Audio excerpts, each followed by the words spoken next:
Welcome to EPG పాఠశాల. జే రామకృష్ణः इति मम अभिधानं तिरुपतिस्थ राष्ट्रीय संस्कृत विद्यापीठे व्याकरण विभागे आचार्योऽस्मि. सम्प्रति नवाह्निके महाभाष्ये आद्यम् आह्निकं भवति पस्पशाह्निकम् इति तत्र अथ शब्दानुशासनम् इत्यंशमाश्रित्य पाठयितुम् अभिलषामि. अस्य पाठस्य मुख्याः अंशाः सन्ति यथा भगवान् पाणिनिः अष्टाध्यायीं विरचयामास. तत्र 8 अध्यायाः सन्ति. एकैकस्मिन् अध्याये 4 पादाः इति मिलित्वा 32 पादाः सन्ति. सर्वेषाम् एतेषां 32 पादानां भगवता पतञ्जलिना महाभाष्यं प्रणीतं. तत्र नवाह्निकमहाभाष्यम् इति आद्यस्य पादस्य यद्व्याख्यानं तस्य व्यवहारः वर्तते नवाह्निकं महाभाष्यम् इति. अत्र आदौ आह्निकं नाम किम्, नवाह्निकशब्दस्य कः अर्थः, सम्प्रति यः पाठः प्रचलति पस्पशाह्निकम् इति, तत्र पस्पशा इति शब्दस्य अर्थः कः, एवम् अनुबन्धचतुष्टयम् इति. ततः केषां शब्दानाम् इति शङ्का. तस्याः शङ्कायाः समाधानत्वेन लौकिकानां वैदिकानां च शब्दानाम् अनुशासनं क्रियते इति समाधानम्. अपभ्रंशानां शब्दानां व्याकरणशास्त्रे विषयः नास्ति इति प्रतिपादनम्. ततः द्रव्यं वा क्रिया वा गुणो वा आकृतिर्वा पदार्थः नाम गवादीनां पदानाम् अर्थः भवितुं नार्हति इति निरूपणम्. अस्मिन् अवसरे गवादिशब्दार्थः कः इति शङ्कायाः शब्दनिर्वचनं द्वेधा कृतम् इत्येवमाद्याः अंशाः अत्र प्रस्तूयन्ते. आदौ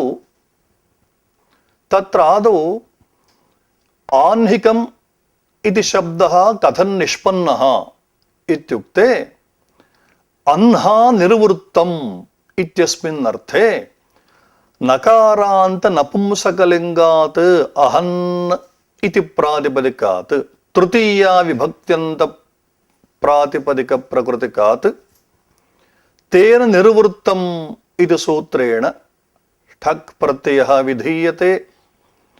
किति च इति सूत्रेण अहन् शब्दे अकारस्य आदिवृद्धिः. एवं ठस्य कः इति सूत्रेण ठस्य स्थाने इका इत्यादेशः. अल्लोपनः इति सूत्रेण अहन् इत्यत्र हकारोत्तरवर्तिनः अकारस्य लोपः.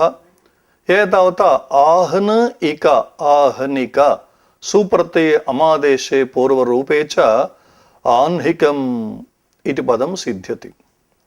नाम एकेन दिवसेन प्रणीतस्य भाष्यग्रन्थस्य अभिधानं भवति आह्निकम् इति. एवं स्थिते नवाह्निकम् इति कथं व्यवहारः इत्युक्ते नवसु अहस्सु निर्वृत्तं यत् भाष्यं तत् नवाह्निकम् इति. एकस्मिन् दिने भवति चेत् आह्निकं, 9 दिवसेषु भवति चेत् नवाह्निकम् इति. तत्र पूर्वमया उपोद्घातरूपेण कथितया रीत्या पस्पशाह्निकम् आश्रित्य अयं पाठः प्रचलिष्यति. पस्पशा नाम किम् इत्युक्ते स्पशबन्धने इति धातुः। तस्मात् धातोः अतिशयेन स्पशनम् इत्यस्मिन् अर्थे धातोरेकाचोः क्रिया समभ्यहारे यङ् इति सूत्रेण यङ् प्रत्ययः प्रवर्तते। ततः सनियङोः इति सूत्रेण स्पश धातोः द्वित्वम्। तदनु पूर्वोऽभ्यासः इति सूत्रेण प्रथमस्य खण्डस्य अभ्याससंज्ञा तेन हलादिशेषः इति सूत्रेण प्राप्तं हलादिशेषाख्यं कार्यं बाधित्वा शर्पूर्वाः कयः इति सूत्रेण अभ्यासे सकार शकारयोः लोपे पकारमात्रं तिष्ठति। तथा च पस्पश् इति जातं। ततः नन्दिग्रहि पचादिभ्यो ल्युणिन्यचः इति सूत्रेण अच् प्रत्ययः क्रियते। नाम स्पश् य अ इति दशायां यगोचिच इति सूत्रेण यगः लुग् विधीयते। इदानीं पस्पश् अपस्पश्। ततः स्त्रीत्वविवक्षायाम् अजाद्यतष्टाप् इति सूत्रेण टा प्रत्यये कृते पस्पशा इति शब्दः निष्पद्यते। किमिदं पस्पशा शब्द नाम इत्युक्ते व्याकरणशास्त्रसम्बद्धाः मौलिकाः सिद्धान्ताः ये सन्ति ते सिद्धान्ताः सर्वेपि उपोद्घातरूपेण अत्र प्रतिपाद्यन्ते इति पस्पशा इति शब्दस्य अर्थः। यथा व्याकरणशास्त्राध्ययनस्य प्रयोजनानि कानि, प्रयोजनानि कतिविधानि, एवं शब्दः नित्यो वा अनित्यो वा, गवादीनां शब्दानाम् अर्थः कः, किं नाम नित्यत्वं, किं नाम अनित्यत्वं, वैयाकरणैः किं जातिः पदार्थत्वेन आश्रीयते उत द्रव्यम् इति निरूपणम्, भगवतः पाणिनेः सूत्रस्य रचना कथं प्रवृत्ता इत्येवमाद्याः व्याकरणशास्त्रसम्बद्धाः सर्वेप्यंशाः उपोद्घातरूपेण अत्र उच्यन्ते इति हेतोः पस्पशा इति व्यवहारः। एवं स्थिते शिशुपालवधे महाकविना माघेन प्रणीते शिशुपालवधाख्ये काव्ये द्वितीय सर्गे कश्चन श्लोकः पठितः यथा अनुत्सूत्रपदन्यासा सद्वृत्ति सन्निबन्धना शब्द विद्येव नो भाति राजनीतिरपस्पशा इति। उद्धवस्य वचनमिदं श्रीकृष्णस्य एवं तदग्रजस्य बलरामस्य च सकाशे उद्धवमहाशयः इत्थं ब्रूते। कथम् इत्युक्ते सम्प्रति शिशुपालस्य विषये अस्माभिः जागरूकतया भवितव्यं। नायं युद्धस्य कालः कुतः इत्युक्ते आदौ गूढचराणां सकाशात् शिशुपाल राज्ये ये ये अंशाः अस्माभिः विज्ञेयाः सन्ति ते सर्वेप्यंशाः रहस्यतया विज्ञेयाः। नो चेत् इयं राजनीतिः न भवति इति। तत्र दृष्टान्तः उक्तः यथा काशिकावृत्तिः इति कश्चन ग्रन्थः अस्ति। अष्टाध्याय्याः व्याख्यानत्वेन प्रणीतः अयं ग्रन्थः जयादित्यवामनाभ्याम्।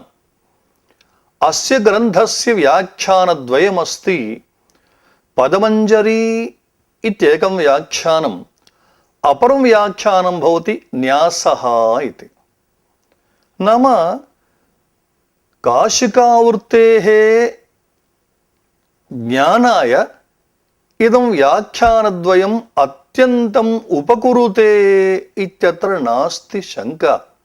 किन्तु तदध्ययनात् प्राक् अवश्यं पस्पशान्निकं नाम भगवता पतञ्जलिना प्रणीतं पस्पशान्निकम् अधीयते चेदेव काशिकावृत्तेः अर्थः सुलभतया ग्राह्यः भवति, अन्यथा तु न। एतावता शब्दविद्येव नो भाति राजनीतिरपस्पशा। अपस्पशा इत्युक्ते पस्पशारहिता शब्दविद्या नाम शब्दशास्त्रं यथा न शोभते, नाम पस्पशायाः अध्ययनेनैव शब्दशास्त्रस्य शोभा, पस्पशान्निकम् अनधीत्य व्याकरणशास्त्रग्रन्थाः न अध्येतुम् अर्हाः। तद्वत् नाम अयमत्र दृष्टान्तत्वेन उक्तः। अपस्पश स्पशः इति शब्दस्य गूढचरः इत्यर्थः। अपस्पश इत्युक्ते गूढचरैः रहित राजनीतिरपि न शोभते। अतः तत्र शिशुपालस्य राजनीतिः कथं प्रचलति इति गूढचराणां द्वारा आदौ ज्ञात्वा एव तदुपरि युद्धार्थम् अस्माभिः गन्तव्यं, न तु ततः प्राक् इति कथनावसरे अयं श्लोकः उक्तः यत्र पस्पशा इति शब्दस्य स्मरणं कृतं वर्तते। सम्प्रति पस्पशाह्निके भगवतः पतञ्जलेः मुखारविन्दात् निसृतं वाक्यम्, आद्यं वाक्यं वर्तते अथ शब्दानुशासनम् इति। अत्र अथ इति शब्दः अस्ति, आदौ अयं शब्दः प्रयुक्तः।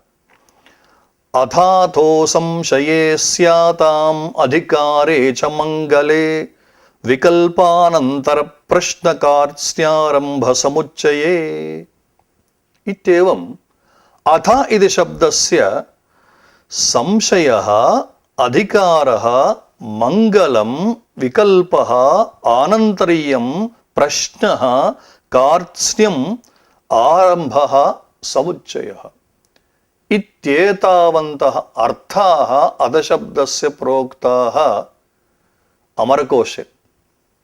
प्रकृते नवसु अर्थेषु नाम अथ शब्दानुशासनम् इत्यत्र कः अर्थः स्वीक्रियते नवसु अर्थेषु इत्युक्ते अधिकारार्थबोधकः अथ शब्दः भवति अथ शब्दानुशासनम् इत्यत्र। अत एव भाष्यकृता प्रोक्तम् अथेत्ययं शब्दः अधिकारार्थः प्रयुज्यते इति। अत्र शङ्का भवति, शङ्कायाः प्राक् अथेत्ययं शब्दः अधिकारार्थः प्रयुज्यते इत्युक्तम्। अथ इति शब्दस्य अर्थः अधिकारः इति। अधिकारो नाम प्रस्तावः इत्यर्थः। पुनः प्रस्तावः नाम किम् इत्युक्ते प्रसङ्गेन स्तवनं प्रस्तावः, प्रारम्भः इत्यर्थः। नाम व्याख्यायमानस्य ग्रन्थस्य महाभाष्यस्य अथवा शब्दानुशासनस्य प्रारम्भः क्रियते इत्यर्थः। एवं स्थिते अत्र शङ्का याति, अथ शब्दः अधिकारार्थः इत्येव वक्तुं शक्यते भगवता भाष्यकृता, किन्तु अधेयं शब्दः अधिकारार्थः इति प्रयुक्तम्। अधेत्ययं शब्दः अधिकारार्थः इति। तत्र इदं शब्दस्य का आवश्यकता? यतोहि अथ शब्दः अधिकारार्थः इत्युक्तेपि अभीष्टः अर्थः सिद्ध्यति किल। अथ इत्ययं शब्दः इति किमर्थं प्रयोगः कृतः इति। तत्र समाधानम् एवं वक्तुं शक्यते केवलं विस्पष्टतया प्रतिपत्त्यर्थः एव अयम् इति शब्दः प्रयुक्तः तदपेक्षया अन्यत् किमपि प्राप्तव्यं नास्ति इत्यर्थः। एतदनन्तरं भगवता भाष्यकृता प्रोक्तं यथा शब्दानुशासनं नाम शास्त्रम् अधिकृतं वेदितव्यम् इति। शब्दानुशासनं नाम शास्त्रम् अधिकृतं वेदितव्यम् इति। नाम शब्दानुशासनम् इत्यत्र अनुशासन शब्दार्थः कः इति सम्प्रति विचार्यते। अनुशिष्यन्ते असाधु शब्देभ्यः पृथक्कृत्य साधु शब्दाः बोध्यन्ते अनेन इत्यनुशासनम्। अनु इत्युपसर्गपूर्वकात् शासनशिष्टौ इत्यस्मात् धातोः करणे ल्युट् प्रत्यये कृते अनुशासनम् इति शब्दः सिद्ध्यति। शब्दानुशासनं नाम शास्त्रम् अधिकृतं वेदितव्यम् इत्युक्तम्। नाम इत्युक्ते शब्दानुशासनं, नामि भवति शास्त्रं, नाम शब्दानुशासनाख्यं शास्त्रम् इत्यर्थः। नाम नामिनोः अभेदः अत्र उक्तः। एवं स्थिते अस्मिन् शब्दानुशासने साधूनां शब्दानामेव विषयः भवति, न तु अपभ्रंशानां। यतः अनुशासनशब्दे व्युत्पत्तिः प्रोक्ता यथा असाधु शब्देभ्यः विविच्य साधु शब्दाः बोध्यन्ते अनेन इति कथनेनैव ज्ञायते अपभ्रंशानां गावी गोणी गोता गोपो तलिका इत्येवमादीनाम् अपभ्रंशानाम् अत्र विषयः नास्ति इति। एवं स्थिते शब्दानाम् अनुशासनं शब्दानुशासनं। शब्दानाम् इत्यत्र कर्तृकर्मणोः कृति इति सूत्रेण कर्मणि षष्ठी। तदनन्तरं षष्ठी इति सूत्रेण षष्ठी तत्पुरुषसमासः विधीयते। तथा च शब्दानाम् अनुशासनं शब्दानुशासनम्। अत्र साधु शब्दज्ञानविषयकम् इदं शब्दानुशासनम् आरभ्यते इति शिष्यैः वेदितव्यम् इत्यर्थः इति भाष्यकाराणाम् आशयः। एवं स्थिते सर्वस्यापि शास्त्रस्य अथवा सर्वस्यापि ग्रन्थस्य अध्ययने अनुबन्धचतुष्टयम् इति कश्चन अंशः अस्ति। अनुबन्धचतुष्टयम्, अनुबन्धानां चतुष्टयम्, अनुबन्धचतुष्टयम्। के ते अनुबन्धाः इत्युक्ते तत्र कश्चन श्लोकः श्रूयते यथा सम्बन्धश्चाधिकारी च विषयश्च प्रयोजनं ग्रन्थादौ तेन वक्तव्यं तस्मात् शास्त्रं विशिष्यते। सम्बन्धः, अधिकारी, विषयः, प्रयोजनम् इत्येते चत्वारः अंशाः यत्र निरूप्यन्ते तदेव शास्त्रम् अथवा स एव ग्रन्थः विख्यायते इत्यर्थः।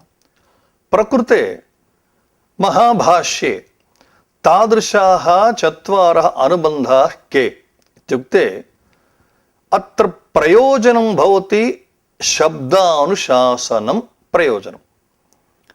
विषयः भवति व्याकरणशास्त्रज्ञानम्।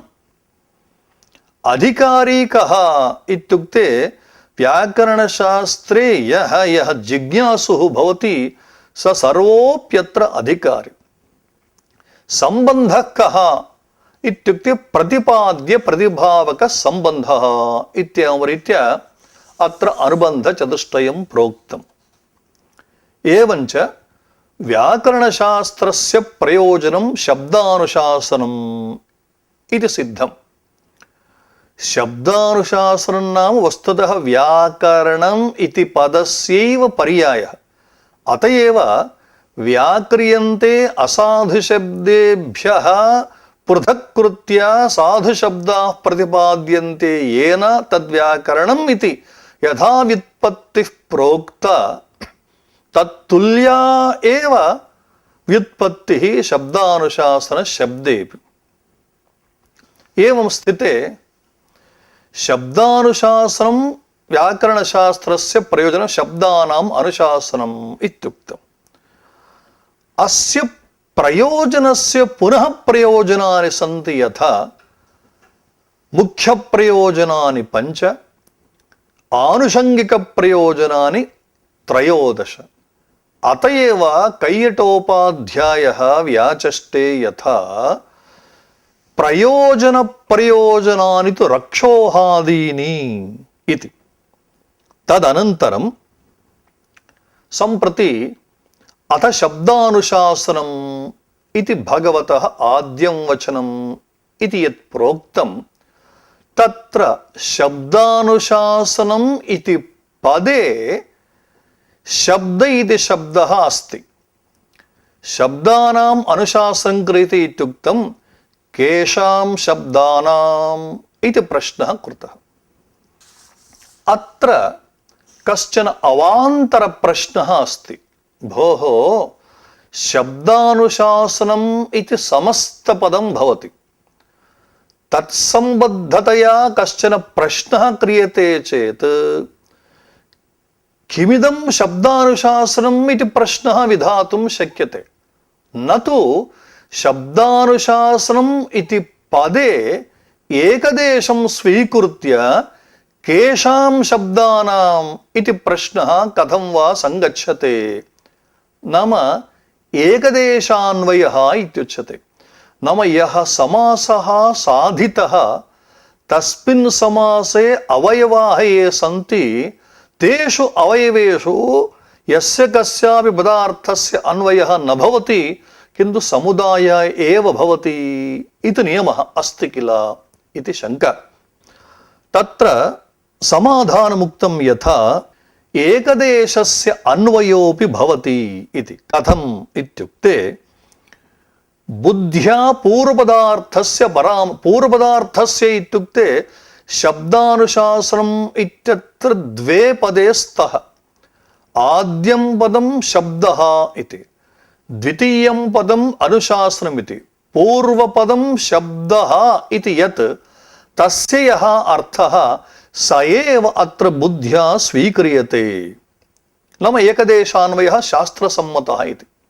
कथम् इत्युक्ते राजपुरुषः इति षष्ठी तत्पुरुष समासः भवति। नाम समस्तस्य पदस्य इदम् उदाहरणम्। तत्र प्रश्नः क्रियते लोके राजपुरुषो नाम राज्ञः सेवकः इत्यर्थः। तत्र राजपुरुषः इति पदे श्रुते सति कस्य राज्ञः अयं पुरुषः इत्येवं रीत्या एकदेशान्वयः लोके अनुभूयते। अन्योपि दृष्टान्तः अत्र अस्ति। यथा दशैते राजमातङ्गाः तस्यैवामी तुरङ्गमाः। राजमातङ्गाः इत्युक्ते राज्ञः गजाः। नाम गच्छन्तः आसन्। राज्ञः गजाः केचन तत्र गच्छन्तः आसन्, ते च 10 आसन्। कश्चिद् वदति एते राजमातङ्गाः 10 सन्ति इति। तदनन्तरं कञ्चित् समयात् परं तुरङ्गमाः अपि अश्वाः अपि तत्र गच्छन्तः आसन्। स वदति वक्ता तस्यैवामी तुरङ्गमाः। तस्या इत्युक्ते राज्ञः इत्यर्थः, न तु तत्र पूर्वं यत् पदमुक्तं राजमातङ्ग इत्यस्य इति नास्ति। एकदेशान्वयः राज्ञः एव एते तुरङ्गमाः इत्यन्वयः। अतः एकदेशान्वयः शास्त्रसम्मतः इति। अधशब्दानुशासनम् इत्यत्रापि शब्दानुशासनम् इति पदे एकदेशे शब्दे केषां शब्दानाम् इति प्रश्नः अन्वेत्येव नास्ति शङ्का इति। सम्प्रति केषां शब्दानाम् इति यः प्रश्नः कृतः तस्य समाधानं किञ्चित् विचारयामः। लौकिकानां वैदिकानां च इति समाधानं। नाम लौकिकाः ये शब्दाः वैदिकाश्च ये शब्दाः तेषां शब्दानाम् अनुशासनम् अत्र क्रियते। लौकिकाः नाम लोके विदिताः इत्यस्मिन् अर्थे लोक सर्वलोकात् ठञ् इति सूत्रेण लोकशब्दात् ठञ् प्रत्यये आदिवृद्धौ ठस्य स्थाने इकादेशे च लौकिकाः इति। अथवा लोके भवाः इत्यस्मिन् अर्थे अध्यात्मादेष्ठञ्ष्यते इति वार्तिकेन लोकशब्दात् ठञ् प्रत्यये कृतेव पूर्वोक्तायां प्रक्रियायां लौकिकाः इति शब्दः सिद्ध्यति। एवमेव वैदिकाः इत्यत्रापि वेदे विदिताः वैदिकाः अथवा वेदे भवाः वैदिकाः इति।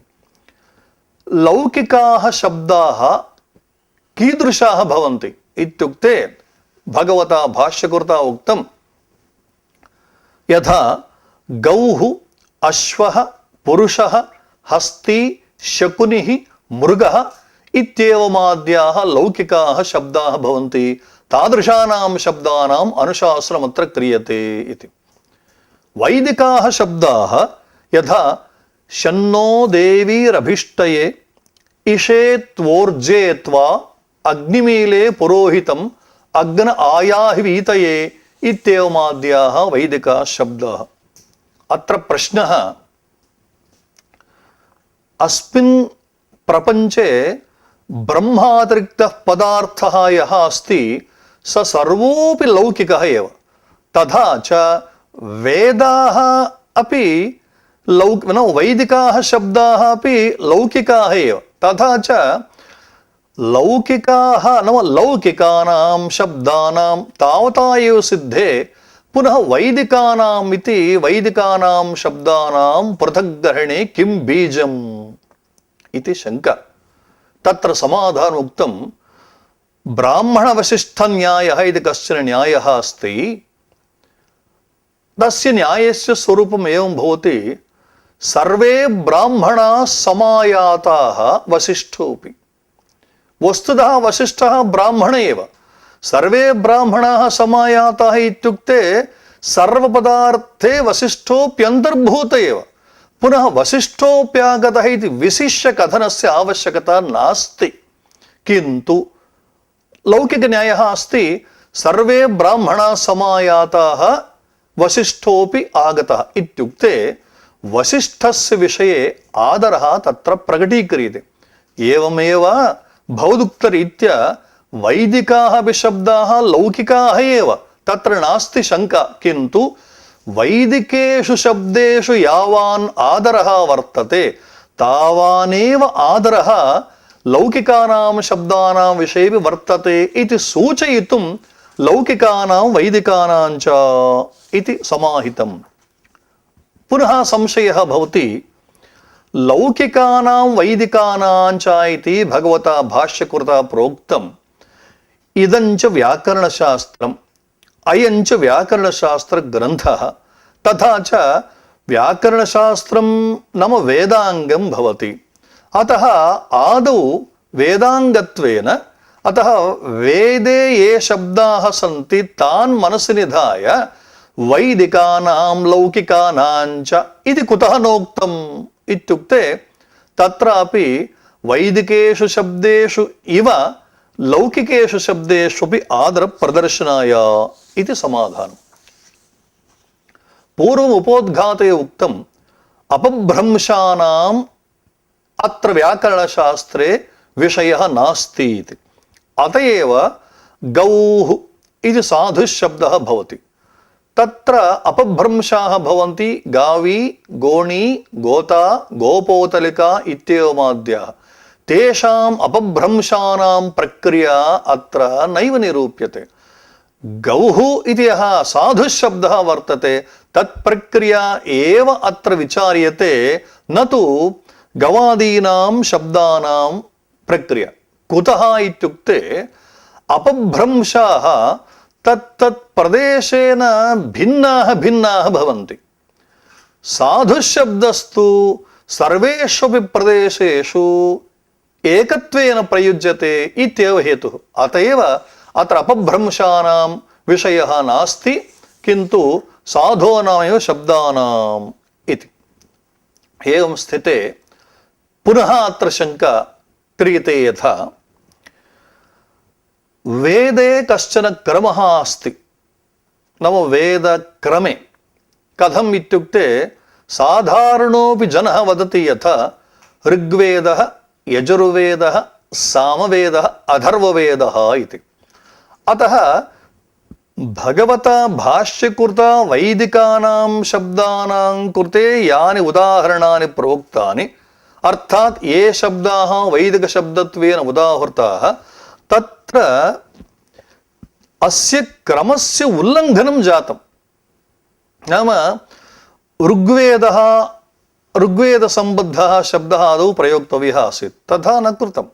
క్రమస్య త్యాగే కిం బీజం యతోహి తదనుసారేణ ఆదౌ అగ్నిమీలే పురోహితం ఋగ్వేదమంత్రः, యజుర్వేదమంత్రः ఇషేత్వోర్జేత్వ, తతః సామవేదమంత్రः అగ్న ఆయాహి, తదనంతరం అథర్వవేదమంత్రः శన్నోదేర్భిష్టయే ఇత్యేవం రీత్యా కర్మః ఆశ్రయణీయः ఆసీత్ సతు క్రమః పరిత్యక్తః. ఏవం రీత్యా కర్మస్య పరిత్యాగే బీజం కిం ఇతి శంకా కృత. తత్ర సమాధానముక్తం యథా అథర్వవేదస్య ప్రాక్ అభిధానే హేతుః వర్తతే. కః హేతుః ఇత్యుక్తే ఏకస్తు హేతుః సర్వత్ర వక్తుం శక్యతే. కథం ఇత్యుక్తే స్వతంత్రేచ్ఛత్వాత్, స్వతంత్రేచ్ఛస్య మునేః నియోగ అనియోగ అనర్హత్వాత్ ఇది. భగవాన్ పతంజలిః స్వతంత్రః, సహ యథా యద్యత్ కామయతే తద్రీత్యా వక్తుం ప్రభవతి ఇత్యేకం సమాధానం తు సర్వథాపి భవత్యేవ. కింటు అన్యోపి తత్ర హేతుః వర్తతే. కథం ఇత్యుక్తే సర్వేపి వేదాః యజ్ఞప్రయోజనకాః. యజ్ఞే ఋత్విజాం చయనం భవతి. ఏతేషు చతుర్షు నామ ఋగ్యజుస్సామాథర్వ సంబద్ధాః ఏ ఋత్విజः భవంతి తేషు ఆదౌ కస్య ఋత్విజः చయనం కర్తవ్యం ఇత్యుక్తే నిరుక్తశాస్త్రం వక్తి యథా బ్రహ్మా సర్వవిద్యః సర్వం వేదితుమర్హతి ఇది హేతోః. బ్రహ్మా ఇత్యుక్తే అథర్వవేదస్య పురోహితః యః భవతి సః.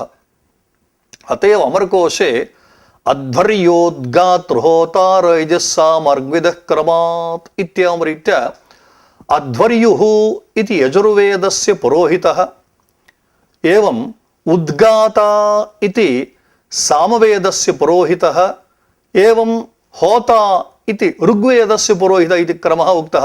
తస్మిన్ క్రమే అథర్వవేదస్య పురోహితः భవతి బ్రహ్మా ఇది.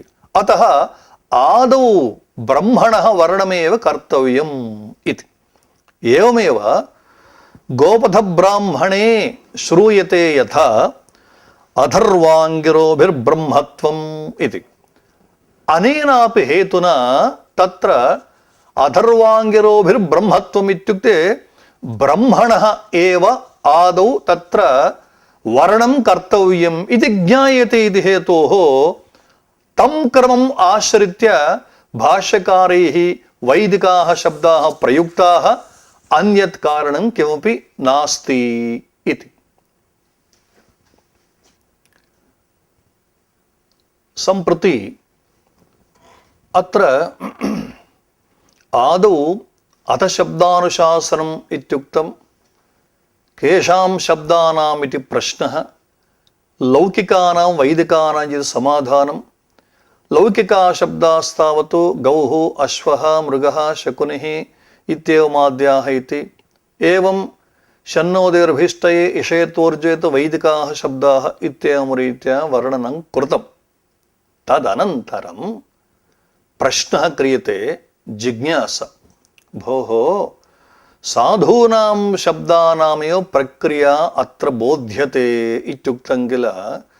तर्हि गौः इति साधुशब्दः इति भवद्भिः प्रोक्तम्। गौः इति शब्दस्य कः अर्थः? नाम लौकिकः अर्थः अत्र न पृच्छ्यते, यतोहि गौः नाम सौरभेयी इत्यर्थः तेनापि ज्ञायते एव, किन्तु शास्त्रीयः अर्थः कः इति जिज्ञासया अथ गौरित्यत्र कः शब्दः इत्येवं रीत्या शङ्का कृता। तस्याः शङ्कायाः अयमाशयः अयं गौः अयमश्वः इत्यादिषु इदं शब्दाभिन्नतया गौः इत्युच्यते।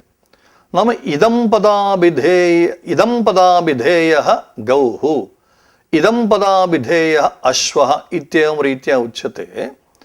किन्तु इदं शब्दः कथं गां बोधयति?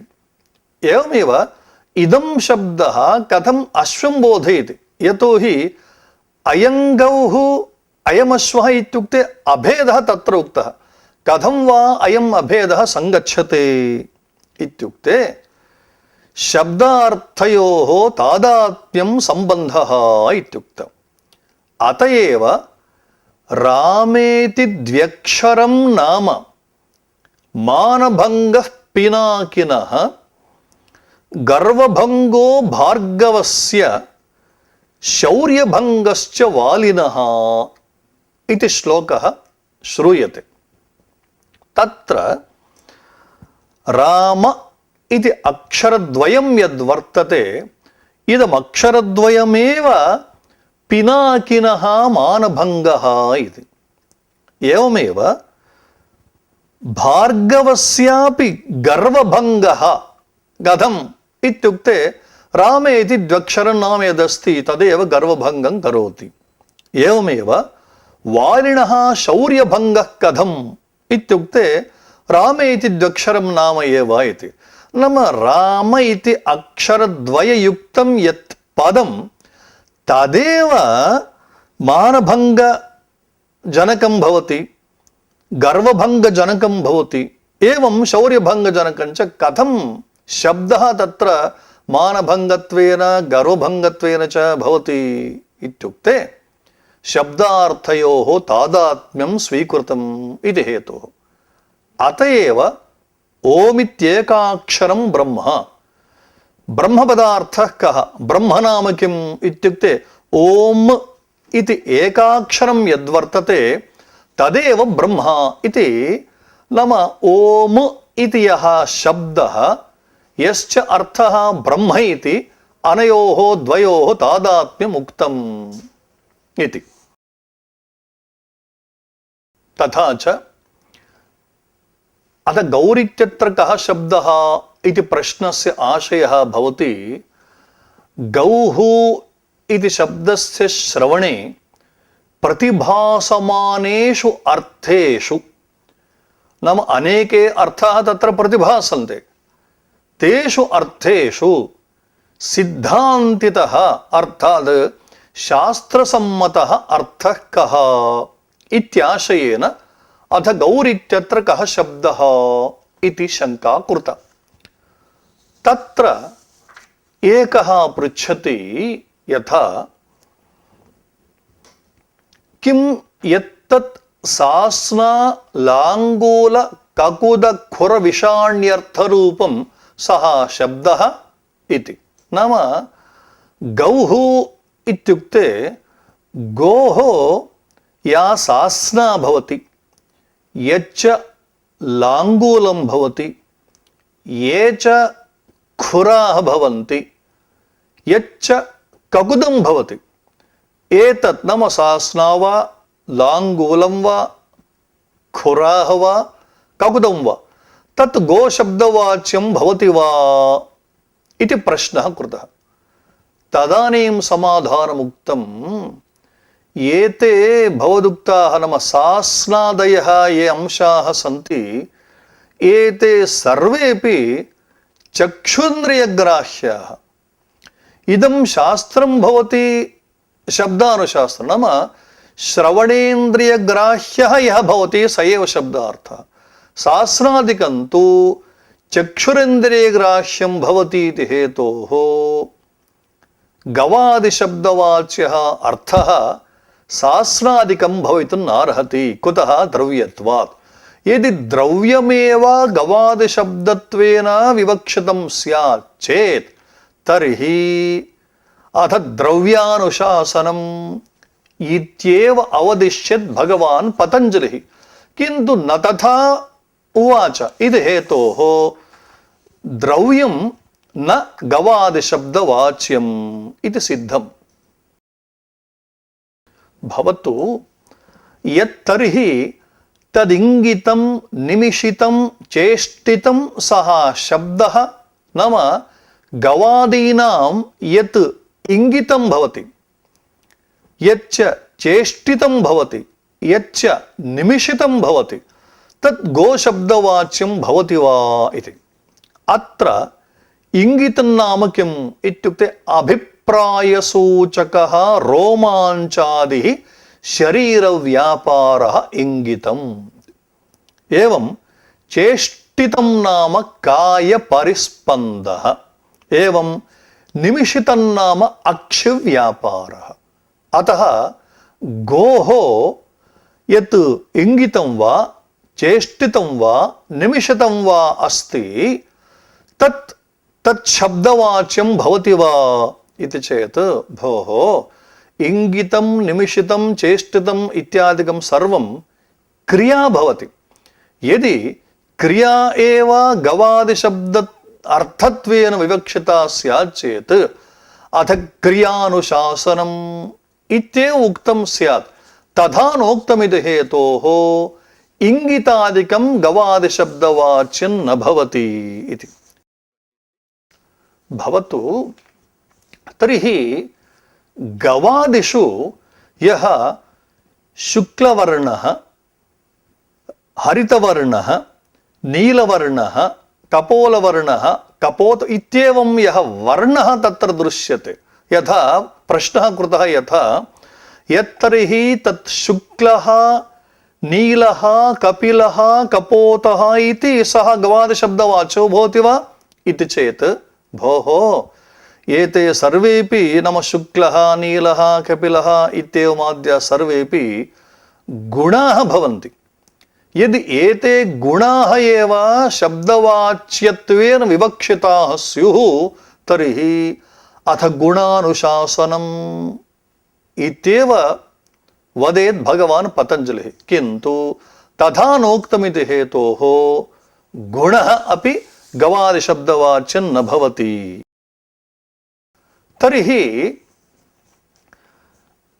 जातिः नाम निखिलेषु गोषु अथवा निखिलासु गोषु विद्यमान गोत्वम् इति या जातिः वर्तते अथवा या च आकृतिः वर्तते सः अर्थः अर्थात् जातिः आकृतिर्वा गोशब्दवाच्यत्वेन स्वीकर्तुं शक्यते वा इत्याशयेन प्रश्नः कृतः। यत्तर्हि भिन्नेष्वभिन्नं छिन्नेष्वच्छिन्नं सामान्यभूतं सः शब्दः नाम भिन्नेष्वपि गोषु सामान्यं भवति गोत्वम्। एकस्मिन् गवि छिन्नेपि इतरत्र गोत्वं वर्तते वा इति हेतोः भिन्नेषु अभिन्नं छिन्नेष्वच्छिन्नं सामान्यम् इति यदुच्यते इतरैः शास्त्रकारैः तत् गोशब्दवाच्यम् इति वक्तुं शक्यते वा इति चेत् भोः अस्यैव नामान्तरं वर्तते आकृतिः इति। आकृतिशब्दस्य अर्थद्वयं वर्तते। कथम् इत्युक्ते आक्रियते व्यवच्छिद्यते स्वाश्रयः अनया इति व्युत्पत्त्य आकृतिर्नाम जातिः भवति अवयवसंस्थानं च भवति। इदमुभयमपि गोशब्दवाच्यं न भवति। यदि आकृतिरेव गोशब्दवाच्यत्वेन अभिमता स्यात् तर्हि अथ शब्दानुशासनम् इति न वदेत्। किं तर्हि वदेत् इत्युक्ते अथ आकृत्यनुशासनम् इत्येव वदेत्। तथा नोक्तम् अथ शब्दानुशासनम् इत्येव उक्तम्। एतावता द्रव्यं वा क्रिया वा गुणो वा आकृतिर्वा गवादिशब्दवाच्यः न भवति चेत् अन्ते प्रश्नः कृतः, भोः मया यद्यत् पृच्छ्यते तत्सर्वं भवता निराक्रियते। इदन्तु द्रव्यं भवति, अयन्तु गुणः भवति, इयन्तु क्रिया भवति, एषा तु आकृतिर्भवति, एतत् सर्वं यत्किमपि गोशब्दवाच्यं न भवति, तर्हि कस्तर्हि शब्दः गवादिशब्दवाच्यः अर्थः कः इति समाधानमुक्तं यथा येन उच्चारितेन सास्नालाङ्गूलककुदखुरविषाणिनां सम्प्रत्ययो भवति सः शब्दः इति। नाम यस्य शब्दस्य नाम कश्चन शब्दप्रयोक्ता गौः इति शब्दमुच्चार्यते, श्रोता यः भवति तस्य बुद्धौ सास्नालाङ्गूलककुदखुरविषाणीनां सम्प्रत्ययः, नाम बुद्धौ एते सर्वे भासन्ते। अतः बुद्धौ भासमानः यः अर्थः अस्ति स एव गोशब्दवाच्यः, अस्यैव स्फोटशब्दः इति मध्यमवाक् इति च व्यवहारः वर्तते इति शब्दलक्षणमेकमुक्तं। तदनन्तरं द्वितीयमपि लक्षणं प्रोक्तं यथा अथवा प्रतीतपदार्थकः लोके ध्वनिशब्दः, शब्दं कुरु मा शब्दं कार्षीः शब्दकारी अयं माणवकः इत्येवं रीत्या लोके प्रयोगाः सन्ति। अनेन किं ज्ञायते इत्युक्ते वर्णात्मकः यः ध्वनिः वर्तते, नाम गकार औकार विसर्गाः, सः गोशब्दवाच्यत्वेन वक्तुं शक्यते इति। सम्प्रति अस्माभिः अत्र किञ्चित् विचारणीयम् अस्ति। किम् इत्युक्ते अथ गौरित्यत्र कः शब्दः इत्युक्ते द्वेधा लक्षणं प्रोक्तं। कथम् इत्युक्ते येन उच्चारितेन सास्नालाङ्गूलककुदखुरविषाणिनां सम्प्रत्ययो भवति सः शब्दः इति। नाम तत्रैव उक्तं मध्यमावाक् स्फोटः इति यद् वर्तते स एव गवादिशब्दवाच्यः इत्येकं लक्षणमुक्तं। तदनन्तरं द्वितीयमपि लक्षणं प्रोक्तं यथा अथवा प्रतीतपदार्थकः लोके ध्वनिः शब्दः इत्युच्यते इति। किमर्थं द्वितीयं लक्षणमुक्तं? नाम आद्यं लक्षणं समीचीनं नास्ति इति विचिन्त्य द्वितीयं लक्षणमुक्तं वा, नो चेत् उभयमपि लक्षणं भवति इति वा इति शङ्का आयाति। 30 अथवा इत्यादि द्वितीय समाधाने हेतुः कः इति। तत्र सन्ति केचन हेतवः, यथा केनापि कारणेन कस्माचित् शब्दात् अर्थबोधो न जायते चेत् तस्य शब्दस्य शब्दत्वमेव न स्यात्। नाम शब्दः प्रयुक्तः अज्ञानवशात् तदर्थः न ज्ञातः, तर्हि प्रयुक्तः यः शब्दः तस्य शब्दस्य शब्दत्वमेव न स्यात् इति एकः हेतुः। द्वितीयः हेतुः भवति वर्णेभ्यः अर्थप्रतीतेरभावे। नाम गौः इत्यत्र गकार औकार विसर्गरूपाः त्रयः वर्णाः सन्ति। एतेभ्यः त्रिभ्यः वर्णेभ्यः अर्थप्रतीतिः नास्ति इत्युक्ते लोकविरुद्धमिदं। यतोहि गौः इति त्रिषु वर्णेषु उच्चारितेषु तेन बोधो जायते एव। अतः आद्यं लक्षणं पार्श्वे संस्थाप्य द्वितीय लक्षणं स्वीकृतम् इति। किञ्च मनसा शब्दस्य ग्रहणेन प्रागुक्तं शब्द सामान्य लक्षणं न घटेत। प्रागुक्तं यत् लक्षणं वर्तते तत् मनसा एव ग्रहीतुं शक्यते, श्रोत्रेन्द्रियस्य तत्र व्यापारः न भवति। तथा च एते हेतवः सन्ति इति हेतोः भगवता पतञ्जलिना द्वितीयमपि लक्षणं प्रोक्तम्। अनया रीत्या कस्तर्हि शब्दः इत्यस्य द्वेधा समाधानमुक्तम्। अनया रीत्या अस्मिन् पाठे एते अंशाः प्रस्तुताः, यथा आह्निकं नाम किम्, नवानिकशब्दस्य कः अर्थः, पस्पशानिकम् इत्यत्र पस्पशा शब्दार्थः कः, शब्दाः कति विधाः भवन्ति, शब्दस्य लक्षणद्वयम् इत्येवमाद्याः अंशाः अत्र निरूपिताः सन्ति इति शम्।